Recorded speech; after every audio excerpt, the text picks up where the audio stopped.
One of the most useful and widely requested functions in all of Excel is called VLOOKUP. It's a function for being able to look up information so that you can compare and combine data tables that are vertically arranged. That's what the V in VLOOKUP stands for.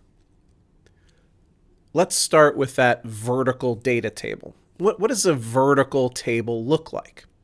A vertical table is one in which there are headers at the top of the table, and then everything else that is in the table goes under the headers going down the page. So if you wanted to look up a particular piece of information, you would be going down the page until you found the right record. Now, what kind of scenario would pop up where you need to do something like this? Well, let's say that you have a list of registrants from your employee list, and you decide that you need to get the email addresses of those people who registered. So you have this data over on the left, and you want to look up the data and find a match for it in the data on the right. And you recognize, again, that the data table is vertical. So if you put a box around the whole table on the right-hand side, the important part about VLOOKUP, the first important part, is that it will only ever look for a match in the first column of that data. So employee ID in this instance has to be the leftmost column in your data table. And then from there, it can look to the right and try to find the appropriate return information that you're trying to retrieve. Let's see this in action. So in this data table, we have two different scenarios where VLOOKUP could help us out. The first is here. If in cell D6, we know that Acevedo and Foreman is a client from Oceania and falls under the enterprise client type, then over here to the right, there is a little table on the right side that tells us who the manager is for that type of client. Now, we could, of course, keep going back and forth between the two tables and try to copy and paste in the right information. But the right answer here is instead to use a function to look that information up. Now, what's important here is that what we're trying to do is find an exact match for the Oceania enterprise client type over here on the right-hand side. We don't want to find a close match. We want to find an exact match. Whereas in the next exercise, we're going to want to find a close match for this dollar amount. We'll get there in a second. So in cell E6, I go to the Formulas tab at the top of the screen, go to the Lookup and Reference drop-down menu, and find VLOOKUP. And VLOOKUP takes 4 arguments. The first of those is, what are you going to use in order to look up the information that you're interested in? So in this instance, it's this cell over here to the left. We are trying to find a match for Enterprise-Oceania. Now, where would we find that match? This is where we have to highlight all the cells in the data table that we're interested in over here on the right-hand side. We have to not only highlight Enterprise North America down to Nonprofit, but also across to all of these client managers. So here it's I6 through J12. In order to make sure that this works, make sure to press the F4 key on the keyboard to put dollar signs around the references to I6 through J12.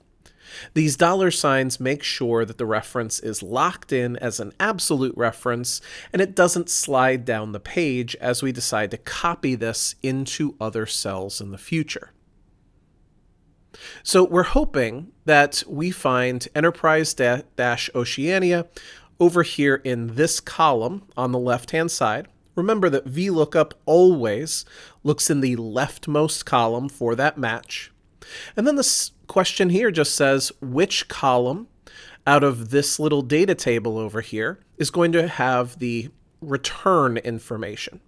So if we find Enterprise-Oceania, that's in the first column. Over here on the right, Marija Jansen is in the second column. So the column index number that we type in here is 2 because this was the first column, and so this is the second column.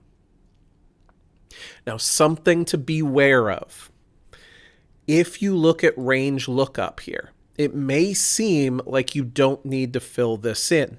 After all, in this example, it's already returning the correct answer.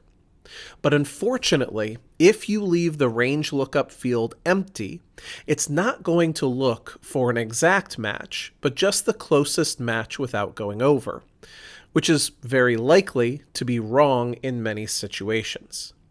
So in this instance, we say that we want to find an exact match, so we need to put in the information here of false, which is a Boolean value. But an alternative here that I always use is the number 0. Remember that when we're talking about Microsoft Excel, this all caps false is the same thing as 0, and all caps true is the same thing as 1. So I type in a 0 for the range lookup to guarantee that it will always find an exact match for that client type.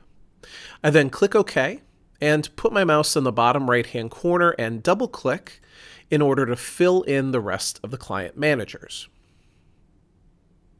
Now, on the other hand, in cell G6, we want something different. There is no exact match for $794,000. There's no exact match for $1,680. No, instead, we have a table here on the right where we've simply got brackets. If it's less than 10,000, if it's less than 100,000, if it's less than 1,000,000, or if it's more than those different values. Now, if we want to find the closest match without going over, then we actually want to have that true value in the VLOOKUP. A very important point here. If you want to find the closest match without going over in these numeric ranges, you have to make sure that the column that has the numeric ranges in it is sorted like this one is in ascending order. Anything else, and it could fail to find you the right answer. So I go to cell G6. I go to the Lookup and Reference drop-down menu, and I find VLOOKUP. Here, the lookup value is $794,000 in cell F6. And the table array, similarly to what we did before, is the L and M columns, L6 through M9, over here on the right side. And remember, just like the last exercise, we press the F4 key to get $L, $6 through $M, $9. This makes sure that we're always looking at this specific 8-cell group. And after it finds a match for you in the L column, we need to tell it to go to the second column, so we put in a column index number of 2. And at this point, you can see that $794,000, not being over the $1 million level, is in the silver bracket. Now, in the range lookup field, you can, as we saw, omit this, put in true in all caps, or put in a 1, which is the same thing as saying true or leaving it empty. I like to make sure to fill this in with 1, that way that later, when we're looking at this, we know that we consciously chose to put in true instead of just accidentally leaving it open. Go ahead and click OK. And again, put your mouse in the bottom right-hand corner and double-click, and you can see here that those customers who haven't yet spent $10,000 with us are not in any of the recognized brackets. But as soon as a customer spends between $10,000 and $100,000, they're in the bronze bracket, then they're in the silver bracket, and finally, these two customers who've spent over $1 million are in the gold bracket.